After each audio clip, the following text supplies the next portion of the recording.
What does this, and all of this mean for Jurassic World Evolution 3? In case you missed it, a little thing called the trailer for Jurassic World Rebirth dropped on Wednesday. And after doing a trailer reaction and a trailer analysis, it's time to think about the most important thing of all: Jurassic World Evolution 3. How could Jurassic World Rebirth change Jurassic World Evolution 3 compared to the current game? Obviously, there's no way of knowing yet. The game doesn't even have a trailer or a release date yet, but it's fun to speculate. Let's put our evolution goggles on and have another look at the trailer to see what we might get for the game. Plus, I will give my thoughts on a recurring question.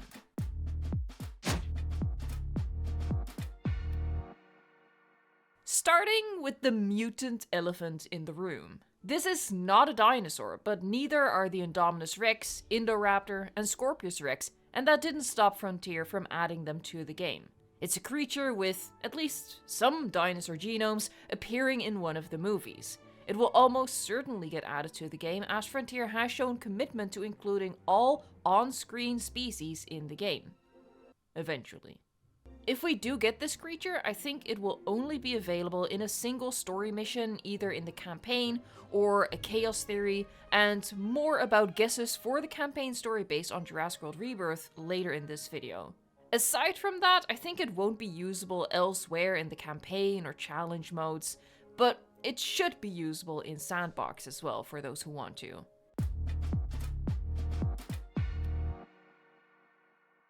The only other entirely new species we've seen so far is the Titanosaurus. This would be a really excellent addition to the existing sauropod lineup from Jurassic World Evolution 2. The sails give it a uniqueness, while at the same time not feeling too out of place next to the Amargasaurus and Alamosaurus.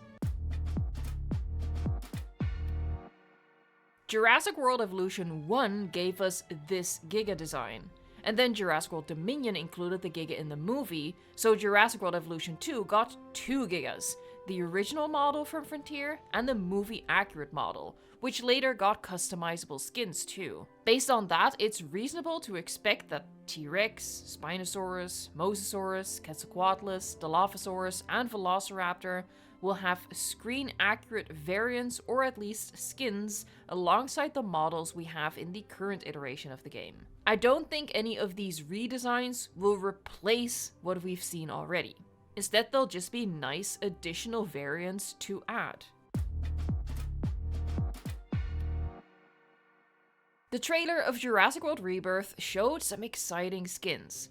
The high contrast, tiger-like striping on the T-Rex, the pop of color and banding on the sauropod, and the different patterns on the Spino sails. Aside from presumably getting these exact movie-accurate skins, as we've gotten movie-accurate skins in the past, it also makes me hopeful for the skin options of the dinosaurs in general. From Jurassic World Evolution 1 to Jurassic World Evolution 2, we saw a big leap in the skin system, going from 5 set skins to being able to mix and match the colors of the base skin and the color of the pattern. My hope for Jurassic World Evolution 3 is 1, that dinosaurs get more interesting skin patterns and colors, as I feel the current option for a big portion of the species are, let's say, uninspired.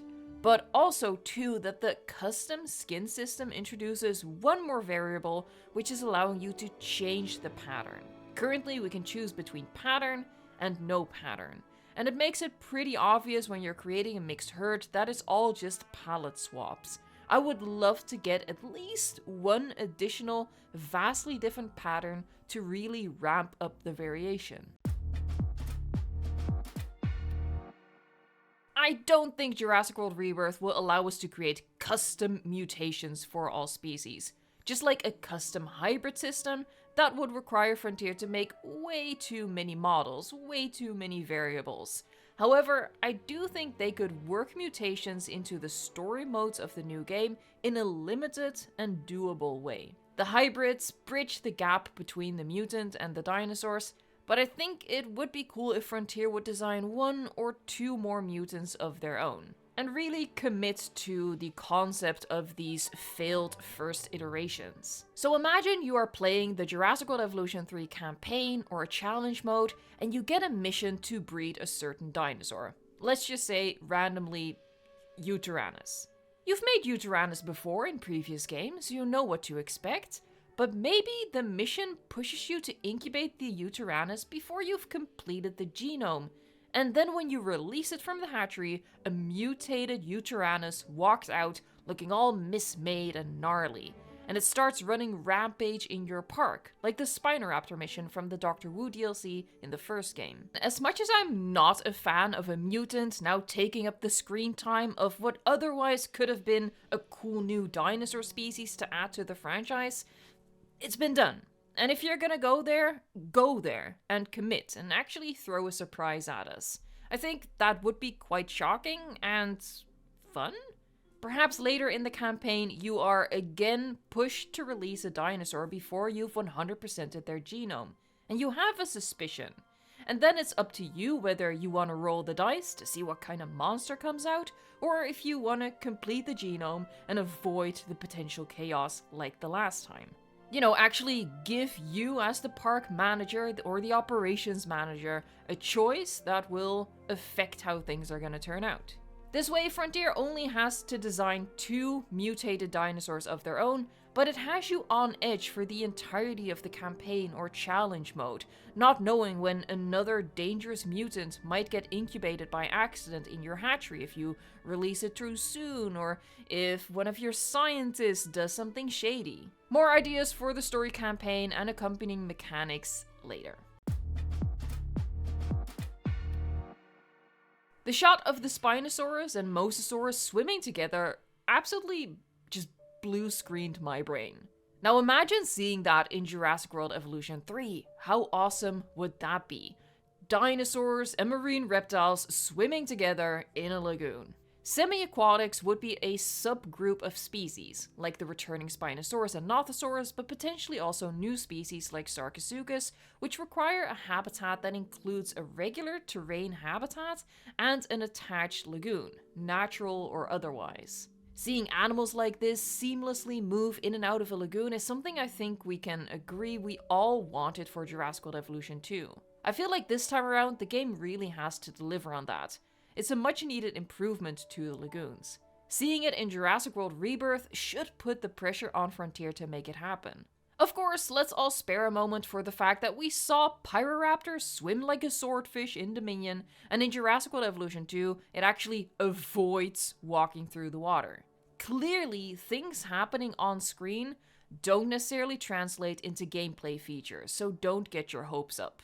But I feel the Spino and Mosa scene are gonna be much more important than the brief appearance of the Pyroraptor, making it all the more difficult for Frontier to ignore it. Plus, it perfectly feeds into what the community has been requesting long before we saw this trailer, and they did say they would add at least 2 of the most requested features to the game. Different from the semi-aquatics is the ability of all dinosaurs to swim. How is that different? Well, just because they can swim doesn't mean they want to. They wouldn't have a habitat requirement that includes a lagoon, they wouldn't go swimming a lot, but if you happen to add deep water to their exhibit, they would occasionally swim through it. And then some species a little more than others. For example, some species could avoid it entirely and you could use water as an actual functional barrier. Some other species will only swim if there's motivation to get to the other side, like food or something like that. And then you have another category of species that just sometimes swims through a lake or river as a shortcut or because they want to. Jurassic World Rebirth is the perfect motivation to give the dinosaurs that ability that we've been asking for a very long time. The trailer for Jurassic World Rebirth shows us glimpses at the river raft sequence from the novel that's been adapted for the movie.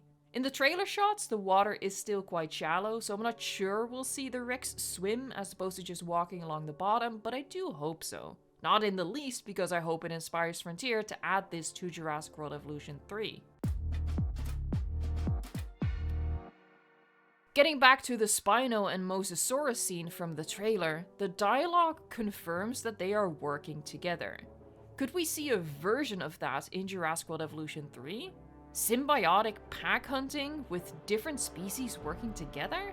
And interspecies social animations? If the movie makes a big deal out of it, which the trailer kinda does, then it would only be fitting for Frontier to draw inspiration from that. It wouldn't be that all species can interact with each other, that's a crazy amount of matchups that they'd need to animate, but instead of having only social interactions between animals of the same species, they can give a species interactions with a couple of other species. It's not like they haven't done something like this before, just on a very small scale. We had the hybrids from the Secret Species pack interact with their parent dinosaurs. Giving more species the ability to do this feels like a logical extension of what they did in the current game, motivated by what we see on screen in the movie. Baby dinosaurs. Yes, it always comes back around to this one, doesn't it? Stating the obvious here, but dinosaurs have been shown to be procreating and nesting in most of the movies. Jurassic World Rebirth is not the first to show us a nest and an egg and parental dinosaurs. So I'll readily admit it's a stretch to think that this scene will be the catalyst to finally getting us breeding, nesting, and baby dinosaurs in the game. If we get baby dinosaurs, it's because it's been so much requested for years now that Frontier finally caved. But it's far from guaranteed. Personally, while it's not my most wanted feature, I'd feel cheated if we still don't get it. Prehistoric Kingdom recently revealing some of their baby animals makes it all the more apparent to me just how much it improves the animals feeling alive and real. It's a third game, guys, come on now, third time's the charm, surely. Now, what we see of the facilities in the Jurassic World Rebirth trailer, it all has a very futuristic look to it, not dissimilar to the Biosyn set. So if we get a whole building set based on this design aesthetic, which I'm fairly certain we will, it won't be the most exciting thing to me. Another facility style building set instead of a building set designed for a commercial park? But you know, it'll be nice to have. I could totally see Jurassic World Evolution 3 giving us Aztec-style ruin decorations, like some pillars, wall pieces, arches, and some sculptures, just based off this one scene. Really, Malta only appeared for a relatively small portion in Jurassic World Dominion, and we got a whole DLC worth of content out of that, with a whole building set and decorations and maps and all that. So I really think the Kets scene would justify having at least decorations in this style to add to our parks, but possibly even a building set, you know, in like a theme park over the top kind of way. As blasphemous as that might be, I think that's pretty standard theme park fare, and I wouldn't be mad at it. Being able to make a Mesoamerican styled area in our parks dedicated to the two Kets variants would be cool. One of the safest bets is that we'll get this new island, or slice of the new islands, as a buildable map in the game. Likely several different parts of the island if I had to guess. The campaign, which I'll speculate about next, will likely have us hop to different locations on the islands, each requiring a map, and in true Frontier fashion, these maps will become available in Sandbox in like the first or second free update, but not right at launch for some reason, because they keep forgetting people like having all the maps available in Sandbox too. P.S. Just like we never got the 5 deaths back, I don't think we'll get the current maps back in the next game. But hopefully we do still get maps with different biomes from around the world, because I'd really hate it to go back to the Jurassic World Evolution 1 days of having just one biome. Okay, so how do you incorporate the plot of Jurassic World Rebirth, what we know of it so far, into a park builder? Well, Jurassic World Evolution 2 already veered away from building parks in the campaign, as it didn't fit with the story of Dominion. The Jurassic World Evolution 2 campaign sends us to different locations across the world to set up kind of dinosaur rescues, not parks. I'm gonna come up with a bit of a campaign for Jurassic World Evolution 3, not as a prediction per se, but as something I just think they could logically do. I think trying to predict the campaign is impossible at this point with, having only a trailer and not knowing at all which direction the game is going to go in. So what they'll actually do, we have no way of knowing. But do subscribe to the channel to stay up to date on everything as soon as we will know. I suspect it won't be too long until Frontier starts a marketing campaign of their own, assuming that the game comes out around the same time as the movie, but that's not confirmed nor guaranteed. So, for Jurassic World Evolution 3's campaign, here's what I think we could be doing.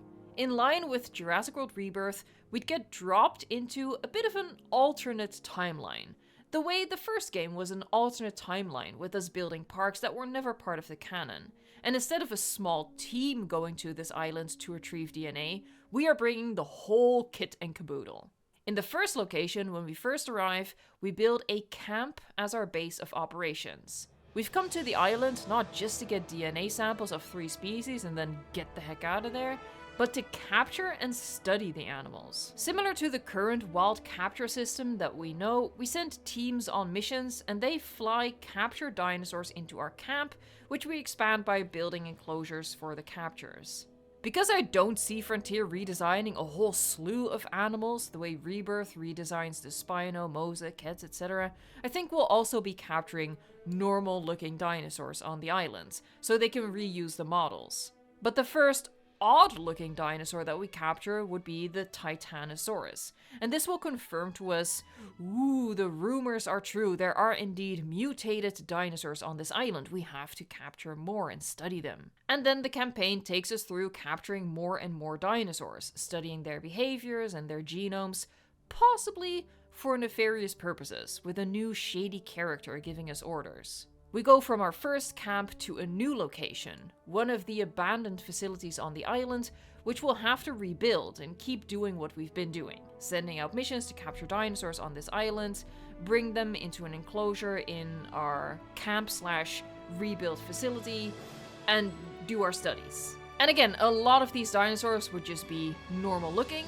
but sometimes, we caught a weird one, like the Spinosaurus and the Kets. What I think could be cool is if at the end of the campaign, the big finale is that the D-Rex, as I'll call it until further notice, has either sniffed out our facility and has come to attack it. So instead of a dinosaur breaking loose from an enclosure and wreaking havoc, it just comes in from beyond the map border.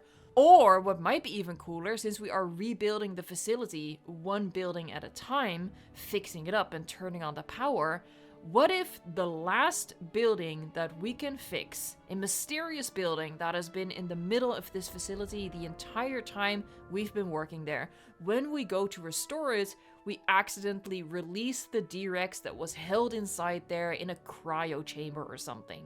So all of a sudden, it comes bursting out of this building, revealing that it was right in the middle of our facility the entire time while playing, without us even knowing, and it goes on a rampage, destroying fences, setting other dinosaurs loose, and we have to contain it some way. Which won't be as simple as hopping into a helicopter and tranquilizing it. Maybe in line with the Spinoraptor mission from the first game, which I referenced earlier, we have to release a T-Rex and a Spinosaurus, and together, in defense of their territory, they defeat the D-Rex. That is, again acknowledging it, very reminiscent of the Spinoraptor mission from the Secrets of Dr. Wu DLC. It wouldn't be a very long campaign like what we had in the first game, more akin to the campaign of the second game. Because I struggle to think of what else they could do, to be honest, within the confines of Rebirth's story. But I'd love to read your ideas for a campaign in a comment. And then for a specific challenge mode or a kind of chaos theory mode, like I said before, they could have us just build a park as we're used to, but then this shady character from the campaign pops up from time to time who gives us genome sequences that are like a little sus, and our Spino and Kets come out a little different, or he encourages us to incubate other specimens before we have enough DNA, leading to a couple of additional mutated dinosaurs designed by Frontier. And they wouldn't all go on a rampage, but I think it'll be a nice surprise visually and behaviorally in more or less subtle ways that could throw us a curveball and keep us on our toes and really have us wonder, with potentially every dinosaur that we incubate, what's gonna actually come out here, because we don't really know. Sometimes you get a surprise. A question a lot of people have on their mind is, will Jurassic World Rebirth content be an additional paid DLC for Jurassic World Evolution 3, the way Dominion content was even 2 DLCs for Jurassic World Evolution 2? Well, I can see this going several ways. One, the game comes out a little while before the movie, and we'll get the spoiler dinosaurs in either a free update that comes after the movie premieres, like what happened with Jurassic World Evolution 1, or those spoiler dinosaurs, i.e. species we see in the movie, is going to be the first paid DLC. We do know that Frontier likes releasing the first DLC only a month after the game's launch. If either is the case, the game itself, the campaign and other story modes, will be very separate from the movie, I think. The way the first game just had us building parks when that had nothing to do with the plot of Fallen Kingdom. Second is that they could give us the spoiler dinosaurs in a free update and have the rest of the game not have much to do with Jurassic World Rebirth, but then potentially do what Claire's Sanctuary and Secrets of Dr. Wu did. Meaning to say, they can release story DLCs inspired by the movie later down the line, like months later. They can hold out parts of the story, the maps, building sets, and more until that time, making us pay for it. 3, the game comes out a little later than the movie, in which case all the movie-related content can, because there wouldn't be any spoilers anymore, so it can and should, in my opinion, be part of the base game. And then the overall game can be designed to be more in line with the story of Rebirth, the way Jurassic World Evolution 2 already had us not building parks, which fitted with Dominion. Or 4, as I've speculated before, maybe the game comes out several months after the movie, in which case, again, all movie content should just be part of the base game and can be more integral to the game's story. The biggest thing that I think will determine whether movie content will come to the game for free at launch or later in DLC is the release date of the game.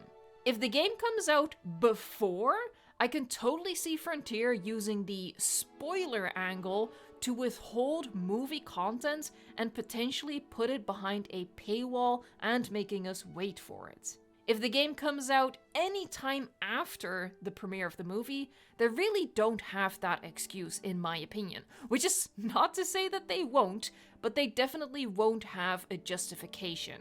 At the moment, I want to believe that movie content will come to the game at or shortly after launch for free. I think Frontier sees the link to the movie as a very important selling point for the base game. So they really wouldn't be doing us any favors by including all of that movie content stuff in the base game. They would be doing it because they know it would help them sell the full game at full price when it launches. But truthfully, we'll have to wait and see. Let's first await the official announcements and release date, as I think based on those, we can make a better guess. For now, let me know what you think in a comment down below, and if you've enjoyed this video, give it a like and check out some of my other content linked right here, which I think you might enjoy, and it really helps out my channel if you click on through. Thank you so much for watching, liking, subscribing, and until next time, fingers crossed that we're gonna get news soon.